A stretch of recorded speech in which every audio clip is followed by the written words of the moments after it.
Jika anak normal ketika mencapai umur 9 tahun akan masuk ke kelas 3, tapi anak ini masuk ke kelas 10. Di hari pertama sekolah banyak orang yang memandangnya.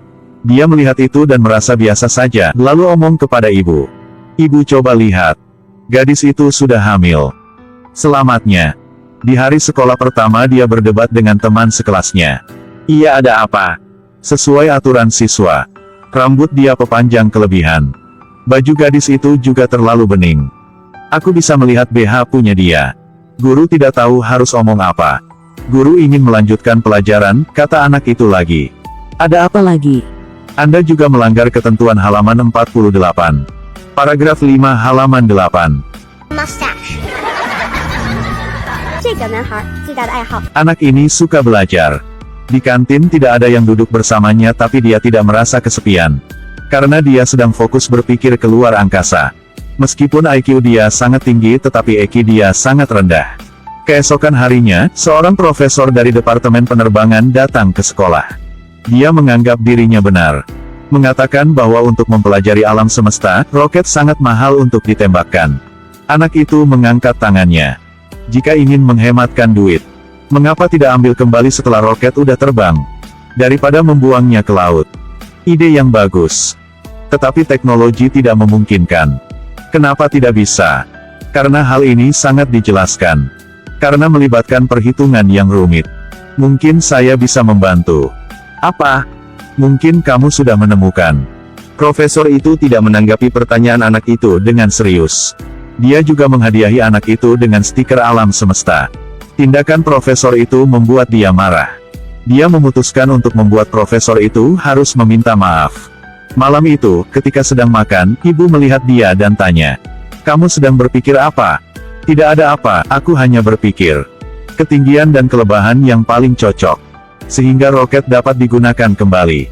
Orang tua dia langsung terkejut. Di malam hari dia masih fokus pada penelitian, ayah suruh dia tidur. Tetapi baru keluar dari kamar, lampu di dalam langsung menyala lagi.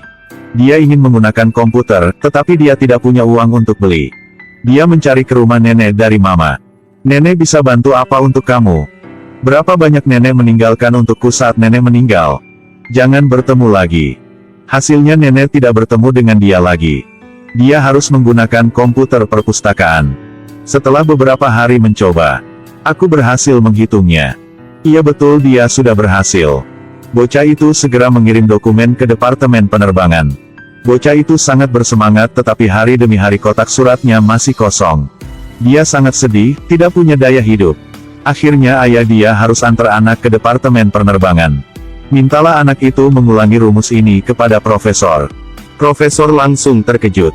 Karena resep ini ditulis oleh anak kecil dengan umur baru 9 tahun. Dan orang duduk di depan dia adalah profesor dari Departemen Penerbangan. Profesor bingung tidak tahu harus omong apa. Rumus matematika ini dapat mengubah sejarah penerbangan. Tetapi anak itu tidak peduli. Dia hanya ingin profesor harus minta maaf kepada dia. Karena berapa hari yang lalu profesor yang ketawa dia di dalam kelas. Profesor langsung minta maaf padanya dan menjelaskan bahwa, kamu coba mengerti seperti ininya. Walaupun rumus kamu benar. Tapi teknologi sekarang masih belum mampu memenuhi permintaan. Yang berarti rumus matematika kamu lebih cepat dari zamannya. Mungkin begitu. Oke, hubungi aku ketika Om bisa. Seorang remaja yang jenius. Belajar di sekolah menengah, tetapi mendapatkan nilai bagus di setiap mata pelajaran. Namun itu, pembelajar yang baik juga menghadapi kesulitan. Sekolah mengadakan pameran sains. Dia menulis banyak rumus dan siapkan banyak dokumen. Sepertinya hadiah pertama akan diberikan padanya. Tapi hasil pollingnya mengejutkan. Mereka memberikan hadiah pertama kepada seorang gadis kecil yang membuat bola, ketika disentuh membuat rambutnya berdiri seperti tersengat listrik. Dia langsung bertanya, apakah kalian sudah gila? Kalian benar-benar gila. Kalian, menyembah yang tidak jelas. Paham? Anak itu menjadi suka memerintah, bahkan berdebat dengan guru. Sheldon, apa yang kamu sedang lakukan? Aku tidak mau menghargai guru. Kenapa? Aku sedang memprotes sistem sekolah. Turunkan kakinya. Bagaimana jika tidak? Semua guru tidak bisa menahan lagi langsung mencari kepala sekolah. Semua guru marah, dan sekolah juga tidak bisa melakukan apa. Hanya biarkan dia pergi ke universitas untuk mendengarkan ceramah. Ketika dia memasuki ruang kuliah yang dia sudah menunggu untuk waktu yang lama.